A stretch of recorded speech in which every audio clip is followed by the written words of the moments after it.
ఉపరాష్ట్రపతి ఎన్నికల బరిలోకి దింపింది ఇండియా కూటమి. ఇటు తెలంగాణకు సంబంధించిన తెలంగాణ వ్యక్తిని మరి ముఖ్యంగా ఇటు రాజకీయాల గురించి మాట్లాడుకున్న సందర్భంలో ఒక అంశాన్ని ప్రస్తావిస్తూ ఉంటారు. వ్యూహానికి ప్రతి వ్యూహం చెప్పి ఇప్పుడు ఉపరాష్ట్రపతి ఎన్నికలో కూడా అటువంటి వ్యూహాన్ని రచించింది ఇండి కూటమి ఉపరాష్ట్రపతి అభ్యర్థిని పేరుని ప్రకటించింది. ఉపరాష్ట్రపతి ఎన్నికల బరిలోకి ఇండి కూటమి ఇటు కూటమి అభ్యర్థిగా ప్రకటించింది. ఇన్ఫాక్ట్ కూటమి అభ్యర్థిగా తెలంగాణకు చెందిన వ్యక్తిని ప్రకటించింది ఇటు కాంగ్రెస్ చీఫ్ మల్లికార్జున ఖర్గే కొద్దిసేపటి క్రితం ప్రకటించడం జరిగింది. ఇండి కూటమి అభ్యర్థిగా సుప్రీంకోర్టు మాజీ న్యాయమూర్తి సుదర్శన్ రెడ్డి పేరుని ప్రకటించింది. సుప్రీంకోర్టు న్యాయమూర్తిగా 4 ఏళ్లుగా పనిచేశారు Sudarshan Reddy. AP high court justice గా పనిచేసిన అనుభవం కూడా ఆయనకుంది. గోవా లోకాయుక్త చైర్మన్ గా పనిచేశారు సుదర్శన్ రెడ్డి స్వస్థలం రంగారెడ్డి జిల్లా ఆకుల మైలారం. వ్యవసాయ కుటుంబంలో జన్మించారు సుదర్శన్ రెడ్డి. ఉస్మానియా యూనివర్సిటీలో చదివారు సుదర్శన్ రెడ్డి. తెర మీదకి అనూహ్యంగా సుదర్శన్ రెడ్డి పేరు వినిపించింది. ఆగస్టు 21న నామినేషన్ దాఖలు చేయబోతున్నారు సుదర్శన్ రెడ్డి.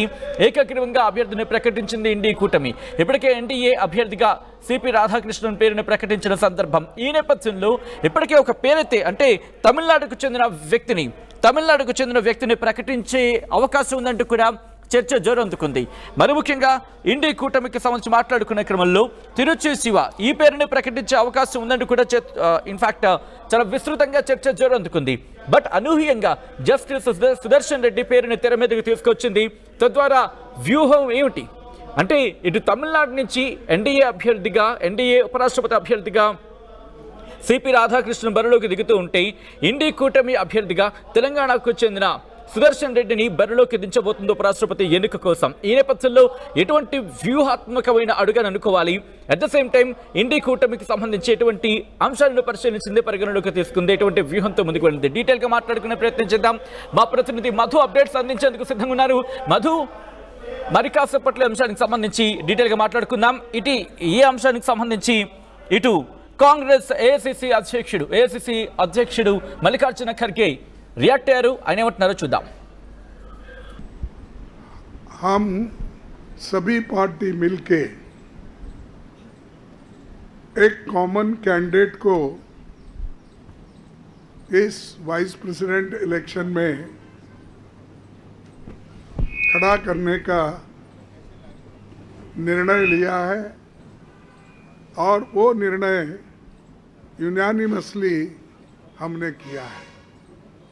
मुझे खुशी होती है कि सभी अपोजिशन पार्टी एक होकर एक नाम पे अगर मिल के लड़ने के लिए तैयार है तो ये बहुत बड़ा अचीवमेंट डेमोक्रेसी का और लोकतंत्र का है.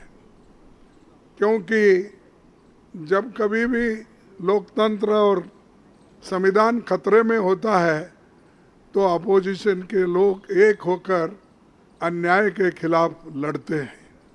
तो इसीलिए हमने ये तय कर दिया है कि इस इलेक्शन में एक अच्छे उम्मीदवार को, एक अच्छे कानूनदा आदमी को और एक अच्छे स्वभाव के जो उम्मीदवार है उसको हम खड़ा करने जा रहे हैं. The opposition parties have nominated Sri B. Sudarshan Reddy Garu as their joint candidate since he reflects fully and values that saved our country's freedom movement. Right అది ఇటు ఇండి కూటమి అభ్యర్థిగా కొద్దిసేపటి క్రితం ఏఐసిసి అధ్యక్షుడు మల్లికార్జున ఖర్గే సుదర్శన్ రెడ్డి పేరును ప్రతిపాదించడం జరిగింది. ఈ నేపథ్యంలో ఎటువంటి డెవలప్మెంట్ చోటు చేసుకునే అవకాశం కనిపిస్తోంది. ఇక్కడ క్లియర్ కట్గా ఎన్డీఏ అభ్యర్థి సిపి రాధాకృష్ణన్ వైపు మొగ్గు చూపుతున్నప్పటికీ ఇప్పుడు ఎటువంటి పరిణామాలు మారే అవకాశం ఉంది. డీటెయిల్గా మాట్లాడుకుందాం. అప్పుడు ప్రతినిధి మధు అప్డేట్స్ అందించేందుకు సిద్ధంగా ఉన్నారు. మధు, ఎన్డీఏ కూటమి అభ్యర్థిగా సిపి రాధాకృష్ణన్ బరిలోకి దిగుతూ ఉంటే ఇండి కూటమి అభ్యర్థిగా సుదర్శన్ రెడ్డిని బరిలోకి దించడం వెనకాల ఇండి కూటమి వ్యూహం ఏంటి? పార్టీ ఒక అంశాన్ని తెలుగు ప్రజలకు వివరించే ప్రయత్నం చేస్తా ఉంది. కేంద్రంలో జరుగుతున్నటువంటి పరిణామాలు రాజకీయంగా ఏకంగా స్టెప్ తీసుకుంటున్నాయి కేంద్ర జాతీయ పార్టీలు అనేటువంటిది ఒకటి.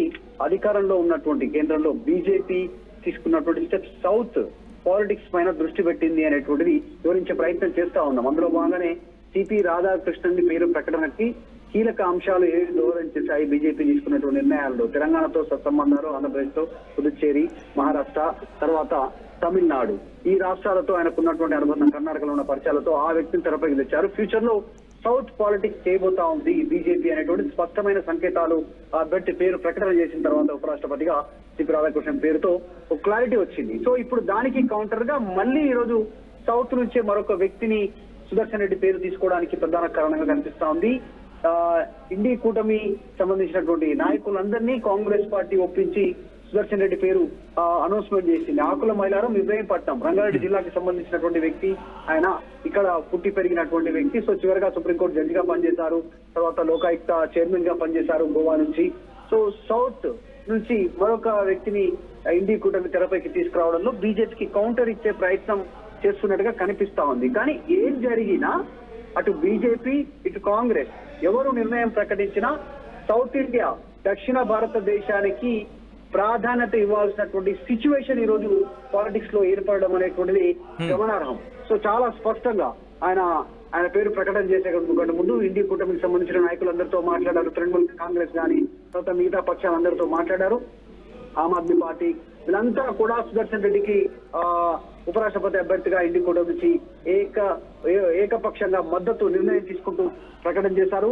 ఆయన ఆకుల మైలారం, రంగారెడ్డి జిల్లా ఇబ్రహీంపట్నానికి అత్యంత సమీపంలో ఉన్నటువంటి ప్రాంతంలో ఆయన పుట్టి పెరిగారు. తర్వాత న్యాయశాస్త్రంలో చాలా పెద్ద ఎత్తుకు ఎదిగారు. సుప్రీంకోర్టు జడ్జిగా పనిచేసినటువంటి పరిస్థితి, ఇంకా అనేక రాష్ట్రాల్లో అనేక హోదాల్లో పనిచేశారు. 2007 సుప్రీంకోర్టు అదనపు న్యాయమూర్తిగా కూడా ఆయన పదోన్నతి పొందినటువంటి సిచ్యువేషన్. ఆ రకంగా అంచెలంచెలుగా ఎదుగుతూ 2011లో పదవి విరమణ చేసినటువంటి పరిస్థితి ఉంది. ప్రస్తుతం 2013లో గోవా లోకాయుక్త బాధ్యతలు చేపట్టి రిటైర్ అయి కాంగ్రెస్ కు అనుబంధంగా, కాంగ్రెస్ కు అనుకూలంగా ఉన్నటువంటి ఆయన పేరు ప్రకటన తీసుకోవడంతో ఇండి కూటమి కూడా సౌత్ పాలిటిక్స్ పైన ఫోకస్ చేసింది అనేటువంటి చర్చ కొనసాగుతుంది. ఎందుకంటే కాంగ్రెస్ ఆల్రెడీ సౌత్ లో ఇండి కూటమికి సంబంధించినటువంటి పక్షాలు సౌత్ లో బలంగా ఉన్నాయి. తెలంగాణలో కాంగ్రెస్ అధికారంలో ఉంది, కర్ణాటకలో కాంగ్రెస్ అధికారంలో ఉంది, తర్వాత తమిళనాడులో ఇండి కూటమిలో భాగంగా ఉన్నటువంటి స్టాలిన్ అక్కడ ప్రభుత్వం ఏర్పాటు ముఖ్యమంత్రిగా ఆయన ఉన్నటువంటి పరిస్థితి. కేరళలో ఆల్రెడీ వామపక్షాలకు సంబంధించినటువంటి పార్టీ అధికారంలో ఉంది. సో సౌత్ లో పూర్తి స్థాయిలో ఇండి కూటమి చాలా బలంగా ఉంది ఆంధ్రప్రదేశ్ న్యాయిస్తే. కాబట్టి ఇక్కడ బీజేపీ ఫోకస్ చేస్తుందని అలర్ట్ అయిన కాంగ్రెస్, సో ఇదే ప్రాంతం నుంచి కాంగ్రెస్ కు అనుబంధంగా, కాంగ్రెస్ మెంటాలిటీకి లైక్ మెంటాలిటీస్ కి దగ్గరగా ఉన్నటువంటి సుదర్శన్ రెడ్డి పేరు తీసుకోవడానికి, తెరపై తీసుకోవడానికి దాదాపు నిర్ణయం తీసుకొని ప్రకటన చేసినటువంటి పరిస్థితి. కాకపోతే చిన్న కొసమరి పెట్టండి సచిన్, కొంతకాలం క్రితం తెలంగాణ ముఖ్యమంత్రి, ఇండి కూటమికి సంబంధించిన నాయకులే, తెలంగాణ ముఖ్యమంత్రి బీజేపీ నాయకులు మాజీ గవర్నర్ దత్తాత్రేయ పేరును ప్రకటన చేయాలనేటువంటి అనౌన్స్మెంట్ చేశారు. అది కాస్త తొందరపడ్డారా ముఖ్యమంత్రి అనేటువంటి చర్చ కూడా జరిగే అవకాశం ఉంది. ఇండి కూటమి సౌత్ ఇండియా నుంచి సుదర్శన్ రెడ్డి పేరు తెరపైకి తీసుకోవడంతో మరి ముఖ్యమంత్రి కాస్త రసకందాయంలో పడేటువంటి అవకాశం ఉంటుందన్న స్టెప్. సో మొత్తానికైతే సౌత్ పాలిటిక్స్ ఈ రోజు జాతీయ రాజకీయాల్లో హాట్ టాపిక్ గా మారుతున్నట్టుగా చాలా స్పష్టంగా కనిపిస్తాం. Right Madhu, thanks for update. మొత్తంగా అయితే మాత్రం ఇటు ఉపరాష్ట్రపతి అభ్యర్థిని ప్రకటించింది ఇండి కూటమి. ఉపరాష్ట్రపతి ఎన్నికల బరిలో ఇండి కూటమి తమ అభ్యర్థిని నిల్చోబెట్టింది. ఇటు ఆ పేరుని కొద్దిసేపటి క్రితం ప్రకటించారు కాంగ్రెస్ అధ్యక్షుడు మల్లికార్జున ఖర్గే. ఇండి కూటమి అభ్యర్థిగా సుప్రీంకోర్టు మాజీ న్యాయమూర్తి సుదర్శన్ రెడ్డి పేరును ఆయన ప్రతిపాదించారు. సుప్రీంకోర్టు న్యాయమూర్తిగా 4 ఏళ్లు పనిచేశారు Sudarshan Reddy. AP high court justice గా పనిచేశారు సుదర్శన్ రెడ్డి. గోవా లోకాయుక్త చైర్మన్ గా పనిచేశారు సుదర్శన్ రెడ్డి. సుదర్శన్ రెడ్డి స్వస్థలం రంగారెడ్డి జిల్లా ఆకుల మైలారం. వ్యవసాయ కుటుంబంలో జన్మించారు సుదర్శన్ రెడ్డి. ఉస్మానియా యూనివర్సిటీలో చదివారు సుదర్శన్ రెడ్డి. తెర మీదకి అనూహ్యంగా ఆయన పేరుని ప్రతిపాదించడం జరిగింది. ఇన్ఫాక్ట్ తెర మీదకి వచ్చిందని చెప్పుకోవాలి ఆయన పేరు. ఆగస్టు 21న నామినేషన్ దాఖలు చేయబోతున్నారు సుదర్శన్ రెడ్డి. ఏకగ్రీవంగా అభ్యర్థిని ప్రకటించింది ఇండి కూటమి. ఇప్పటికీ ఎన్డీఏ కూటమి అభ్యర్థిగా సిపి రాధాకృష్ణన్ పేరుని ప్రతిపాదించింది. అసలైన తొలి వెలుగు. ఫాలో వాట్సాప్ @తొలి వెలుగు official.